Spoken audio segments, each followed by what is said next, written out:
Jean. Chapitre 3.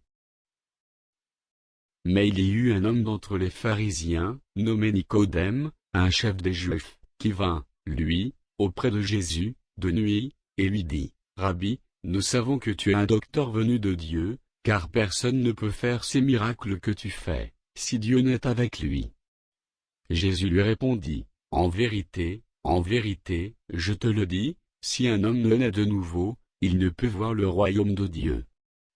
Nicodème lui dit, comment un homme peut-il naître quand il est vieux? Peut-il rentrer dans le sein de sa mère et naître? Jésus répondit, en vérité, je te le dis, si un homme ne naît d'eau et d'esprit, il ne peut entrer dans le royaume de Dieu. Ce qui est né de la chair est chair, et ce qui est né de l'esprit est esprit. Ne t'étonne pas que je t'ai dit, il faut que vous naissiez de nouveau. Le vent souffle où il veut, et tu en entends le bruit, mais tu ne sais d'où il vient, ni où il va. Il en est ainsi de tout homme, qui est né de l'esprit. Nicodème lui dit, comment cela peut-il se faire? Jésus lui répondit, tu es le docteur d'Israël, et tu ne sais pas ces choses.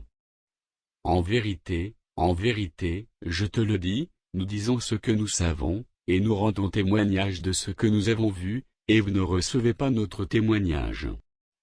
Si vous ne croyez pas quand je vous ai parlé des choses terrestres, comment croirez-vous quand je vous parlerai des choses célestes? Personne n'est monté au ciel, et si ce n'est celui qui est descendu du ciel, le Fils de l'homme qui est dans le ciel. Et comme Moïse éleva le serpent dans le désert, il faut de même que le Fils de l'homme soit élevé, afin que quiconque croit en lui ait la vie éternelle. Car Dieu a tant aimé le monde, qu'il a donné son Fils unique, afin que quiconque croit en lui ne périsse point, mais qu'il ait la vie éternelle. Dieu, en effet, n'a pas envoyé son Fils dans le monde pour qu'il juge le monde, mais pour que le monde soit sauvé par lui. Celui qui croit en lui n'est point jugé, mais celui qui ne croit pas est déjà jugé, parce qu'il n'a pas cru au nom du Fils unique de Dieu.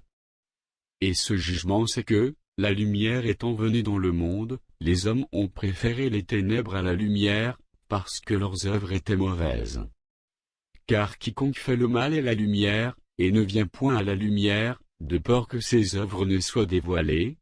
Mais celui qui agit selon la vérité vient à la lumière, afin que ses œuvres soient manifestées, parce qu'elles sont faites en Dieu. Après cela, Jésus, accompagné de ses disciples, se rendit dans la terre de Judée et là il demeurait avec eux, et il baptisait. Jean aussi baptisa à Énon, près de Salim, parce qu'il y avait là beaucoup d'eau, et on y venait pour être baptisé. Car Jean n'avait pas encore été mis en prison. Or, il s'éleva de la part des disciples de Jean une dispute, avec un juif touchant la purification. Ils vinrent trouver Jean, et lui dirent, Rabbi, celui qui était avec toi au-delà du Jourdain, et à qui tu as rendu témoignage, voici, il baptise, et tous vont à lui. Jean répondit, un homme ne peut recevoir que ce qui lui a été donné du ciel. Vous-même êtes témoin que j'ai dit, je ne suis pas le Christ, mais j'ai été envoyé devant lui. Celui à qui appartient l'épouse, c'est l'époux, mais l'ami de l'époux, qui se tient là et qui l'entend, éprouve une grande joie à cause de la voix de l'époux, aussi cette joie, qui est la mienne, est parfaite. Il faut qu'il croisse, et que je diminue. Celui qui vient d'en haut est au-dessus de tous, celui qui est de la terre est de la terre, et il parle comme étant de la terre. Celui qui vient du ciel est au-dessus de tous, il rend témoignage de ce qu'il a vu et entendu, et personne ne reçoit son témoignage.